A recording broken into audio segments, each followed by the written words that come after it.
Okay, welcome to Bodhicitta Dakini Monastery. This is a talk on relationships, mindfulness, and spiritual conflict resolution. So, if you believe someone else only wants to make you suffer, it's kind of hard to help them. If the other person doesn't want to listen, what can we do?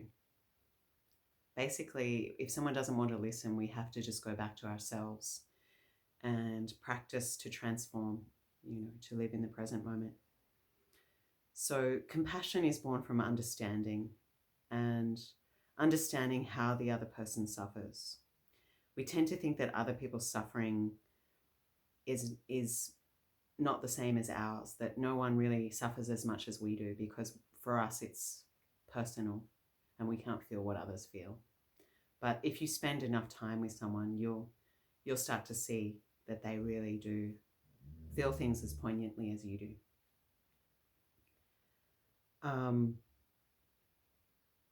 Mindfulness doesn't just help us find peace, it makes us more aware of the unconscious tendencies driving us. And that gives us a certain amount of freedom. It can be empowering, it purifies the mind, and gives us enough self-awareness to know when we're acting unskillfully, causing others suffering, causing others to react negatively to us, and make sure our unwholesome tendencies are not driving us. It's easy to believe that there is no more beauty in the world and that there isn't a lot of hope. And there are significant, reasonable reasons for this, in the troubled times we live in, to feel that there isn't hope and that there isn't beauty and that everybody's out for themselves and that the human race is doomed. But just living like that all the time probably doesn't lead to us living our best life. So what we need to do is, even in this imperfect world, find a way to be happy and find a way to light some candles in dark places. If no one else is doing that, then you can do that. And when we slow down our thoughts and feelings, and when we kind of choose which thoughts and feelings we follow, we can start to see that there is so much beauty in the world. The birds are still singing, the trees are still growing, the sun is still rising.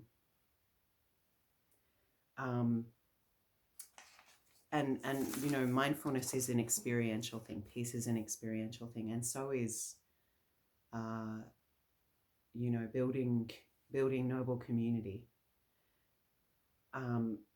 Thoughts and concepts and rationale have their place, but they're limited. Like opinions change; they're not worth dying for.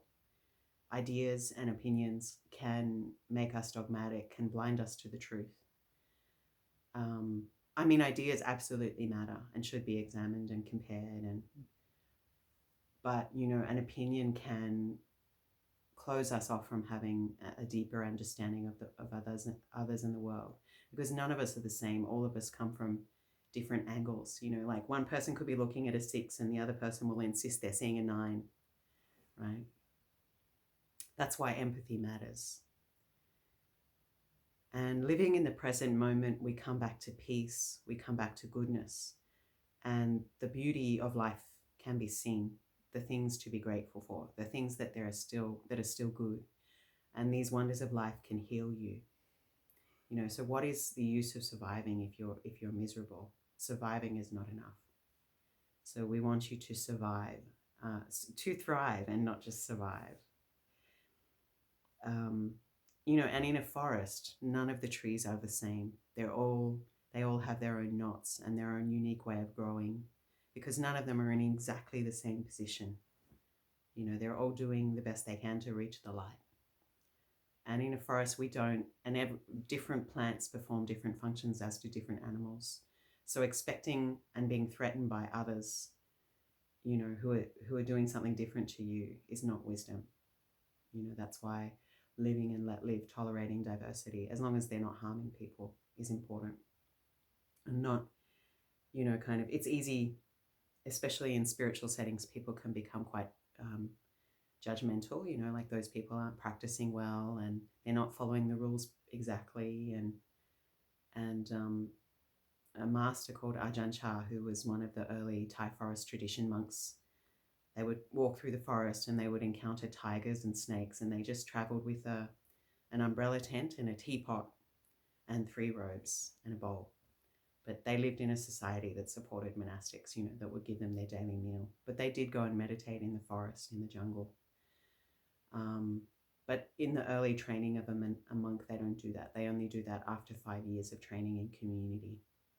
But Ajahn Chah, like the early Western monks, would complain to him, you know, those Thai monks are smoking cigarettes and they're not meditating enough and they're not following all the minor rules. And Ajahn Chah just said, yeah, like, look at the trees in the forest, you know, some are really big and some are really small. So don't begrudge, you know, some trees are struggling more to get to the light than others, and nobody's the same.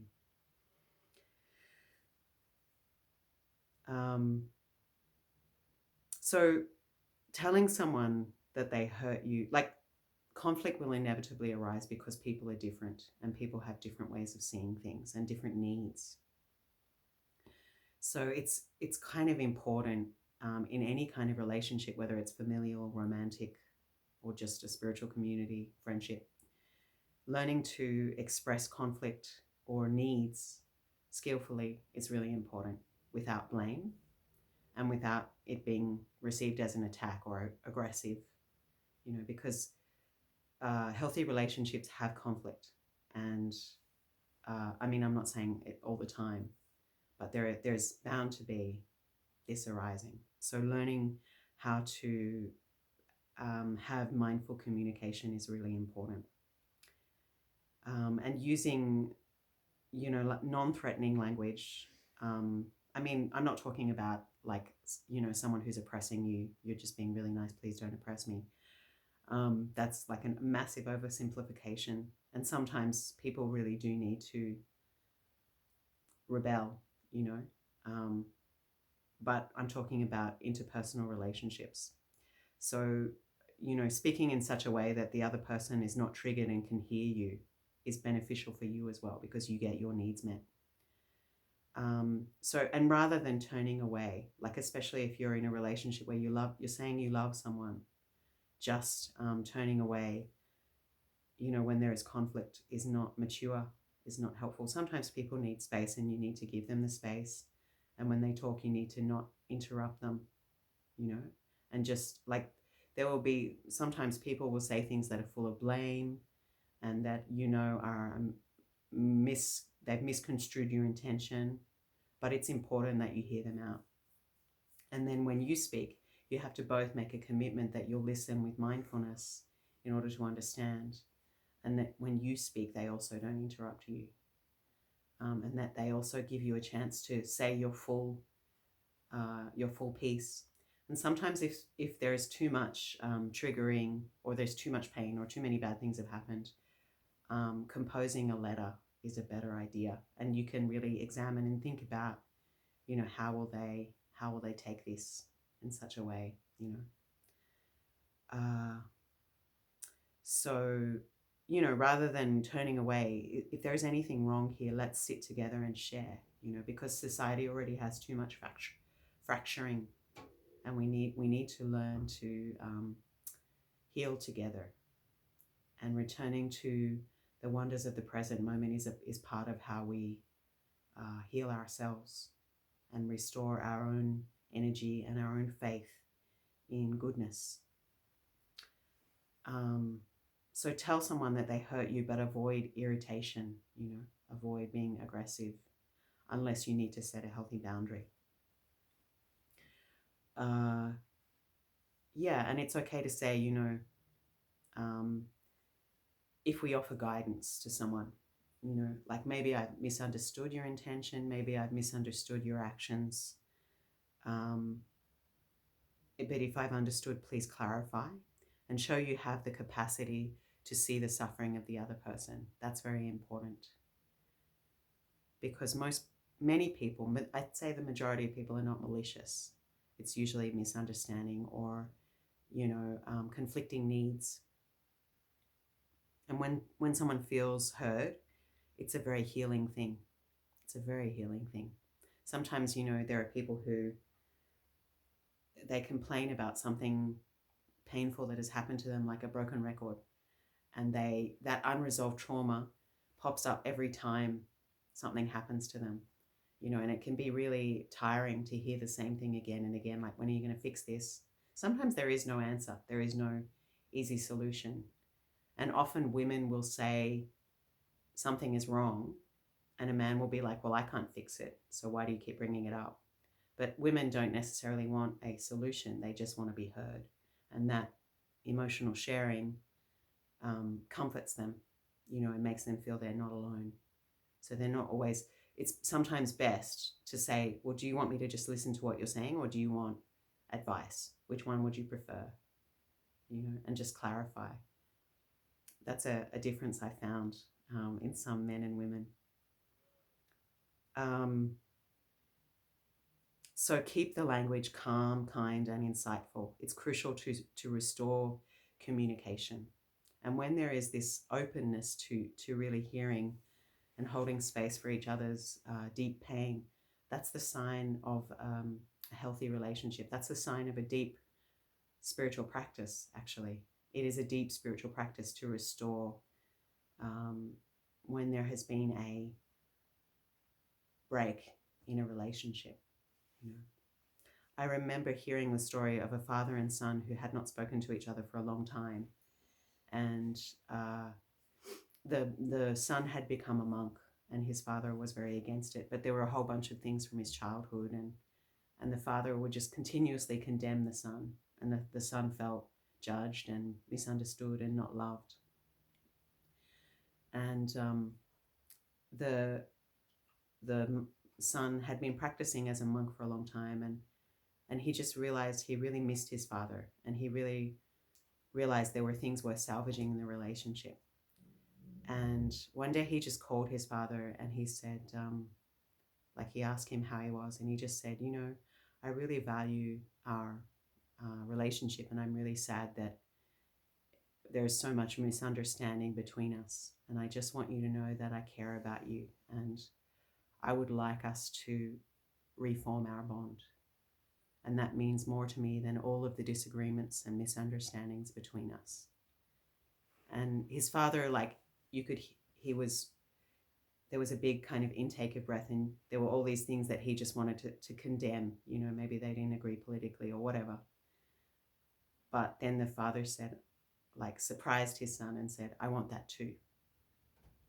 And so the son had been preparing himself to hear the same old barrage of judgment and condemnation and disagreement, and actually sometimes the wish to reconcile and the remembrance of the common ground that we all share can be the healing bridge to tolerate and rebuild relationship. And sometimes, if someone's abused you, it's not healthy to rebuild that relationship. Sometimes the healthiest thing to do when you're disrespected and when your boundaries have been crossed in a very abusive way is to leave and to give space. But only you know that, So I would never give advice to people in a domestic violence situation to rebuild, or if they're with a narcissist or something, or a bigot. I wouldn't, that person's harming them, like you're a gay child and your parents are telling you you're going to go to hell, and just making you hate yourself basically, and can't change, then I'd just say, send them loving kindness from a distance. There are just times where it's a deeply unhealthy thing, and the better thing is to leave, because love shouldn't hurt people, right? If you don't understand someone you claim to love, your love is a prison. And people have different needs. Love isn't just about what someone can give you or pleasure or that they make you feel good. Love is about understanding what is best for someone else, which may not always be being with you, which is hard to accept when you're very bonded with someone. you know, and they want something different. Um, yeah. So sitting together, you know, and coming together and sharing what's in your heart and using focusing on your feelings, not just blame, but like rather than I feel this way and it's all your fault, rather say, when you do this, I feel this way. Can we change that? Can we address that? And really taking the time, it's very important that both people are committed to listening and not just speaking, and that both speak their piece before there is a response, to not interrupt each other, to really deeply listen, to look beyond your own triggering, your own reaction, your own dismissal of what they're saying. And it may be that this mindfulness, this mindful communication takes several weeks. Like you just meet once a week on Friday and you talk about it. And you don't expect a resolution quickly, you know, and you don't bring it up in a time when the person doesn't want to talk about it or is too tired and irritated. You know, just say, can we bring this up at this time we both agreed on, you know.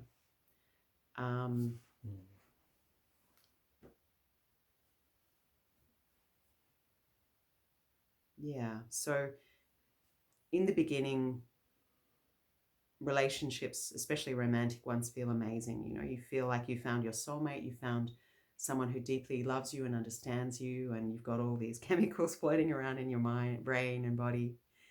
But over time, who they really are comes out, you know, and you've got to reconcile who they really are with the projection of what you fell in love with, you know.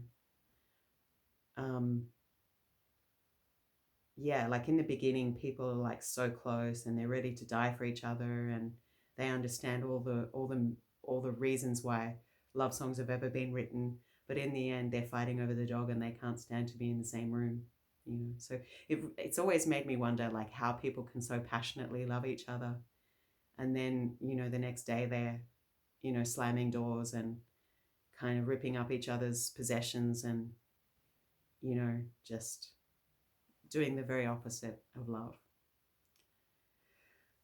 And it's good, you know, it's good if you have very unhealthy, intense relationships. It's good to do some work on yourself and spend some time alone, or both, you know, seek individual therapy and not a quick fix. So it's good to write a love letter for yourself, where you remember the things you love about yourself and what you're grateful for. And when you feel down, you know, just open up that letter.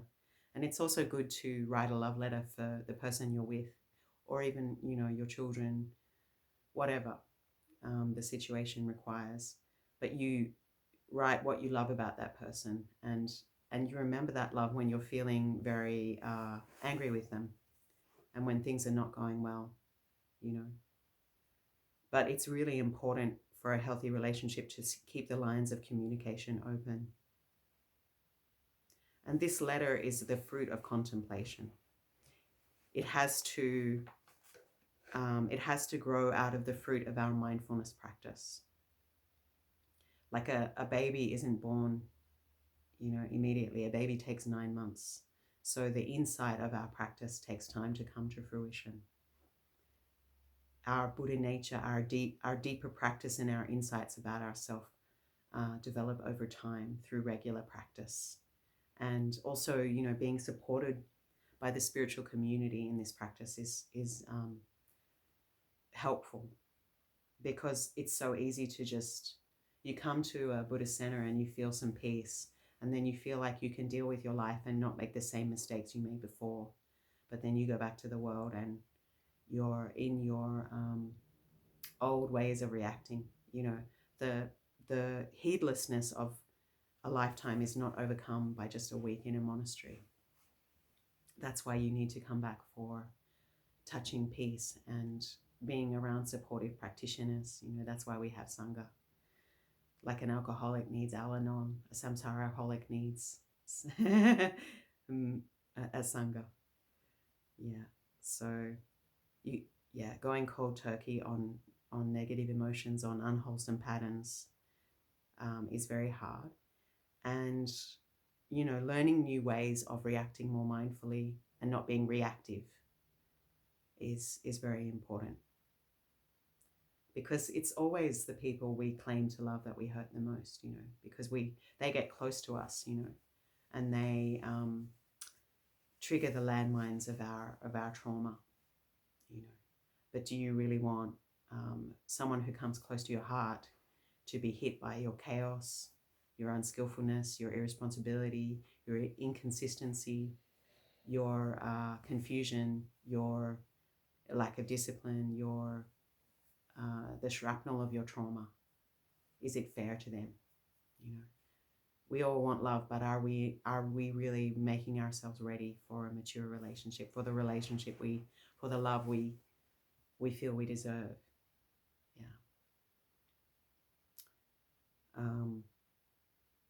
And we all have something to offer the world, but to bring it forth, we must live in mindfulness, living in such a way that you nourish yourself, your peace, your partner, your family, your community, and the world,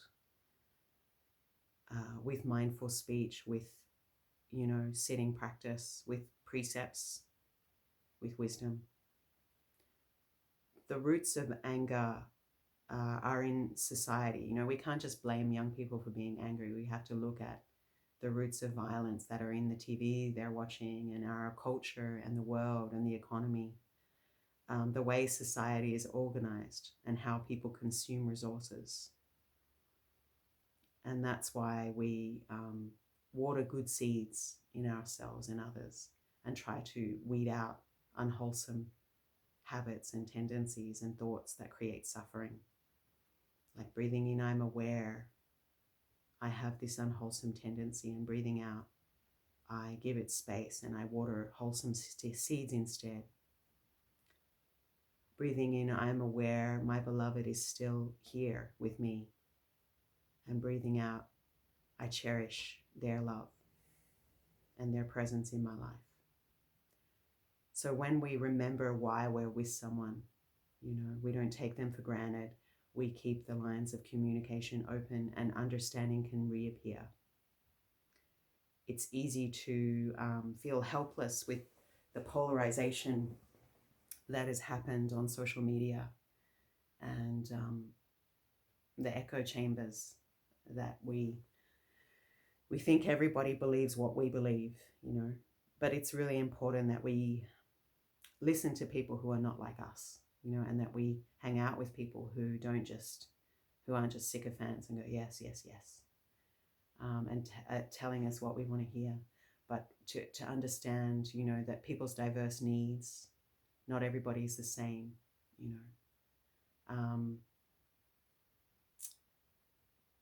I said this yesterday, but recently I had someone staying at the monastery who didn't necessarily have the same ideas I did.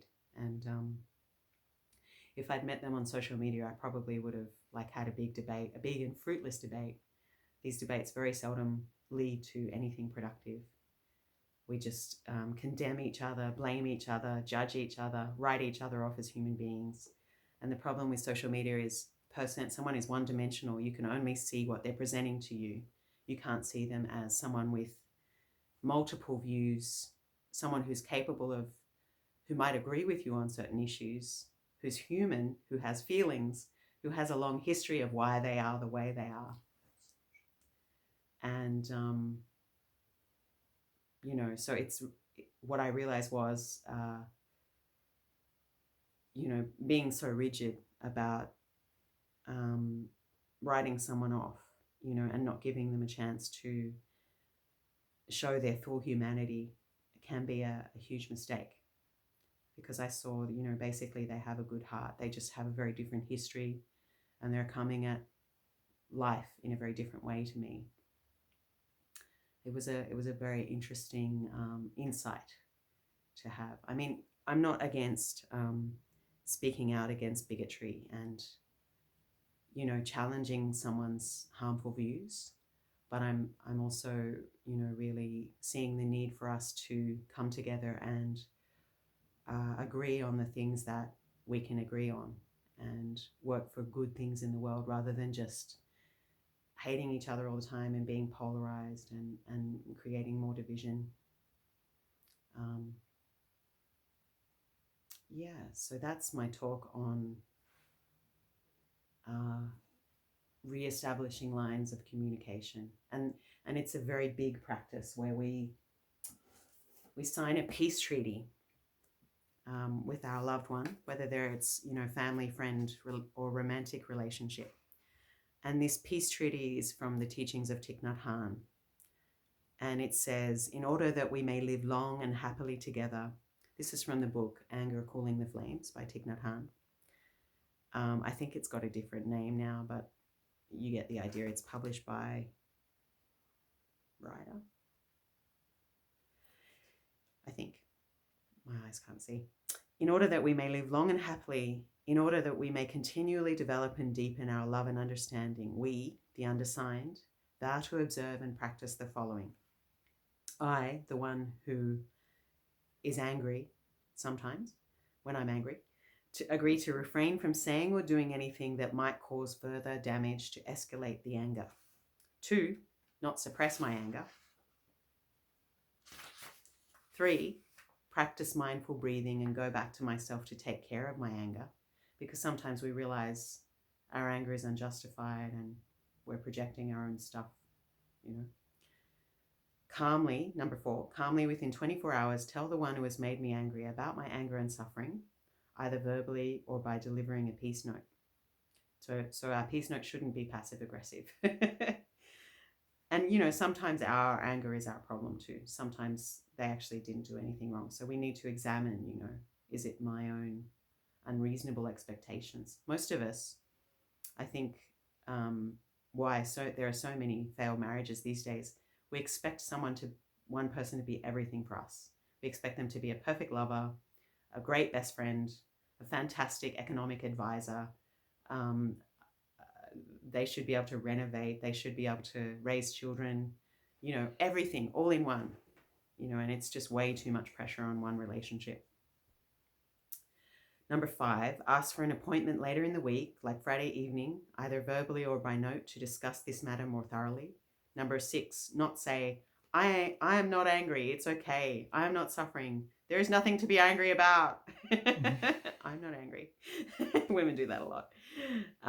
Looking deep into my daily life while sitting, walking, lying down, working, driving, in order to see the ways that I myself have been unskillful at times, how I have hurt the other person because of my own habit energy, how the strong seed of anger in me is the primary cause of my anger, how the other person is the secondary cause, how the other person is only seeking relief from his or her suffering, that as long as the other person suffers, I cannot be truly happy.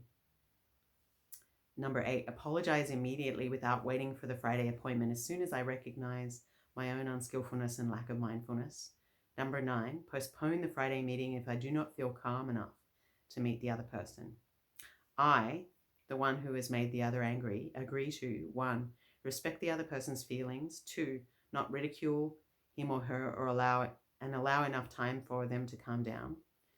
2, not ask for an immediate discussion. 3, confirm the other person's request for a meeting, either verbally by note, and assure them that I will be there. 4, if I can apologize, do so right away and not wait until Friday evening. 5, practice mindful breathing and deep looking to see how I have seeds of anger and unkindness as well. I have habit energy, which makes the other person unhappy. I have mistakenly thought that making the other person suffer would relieve my suffering. By making them suffer, I make myself suffer. 6, apologize as soon as I realize my unskillfulness and lack of mindfulness, without making any attempt to justify myself and without waiting for the Friday meeting. We vow in the presence of the Buddha, as a witness in the mindful presence of our Sangha, to abide by these articles and practice them wholeheartedly. We invoke the 3 gems for protection and to grant us clarity and confidence. Probably everyone who signs a marriage certificate should sign this too. So that is my talk on this issue. I don't by any means claim to be an expert, because I do like a bit of debate, and I am opinionated. mostly because I've seen a lot of bad things and injustice perpetrated with a lot of spiritual excuses, and people, not addressing those issues. So I tend to bring up those issues around injustice and ending abuse. But I don't like argument for argument's sake. Do you have any questions or comments? Okay, so thank you and thank you.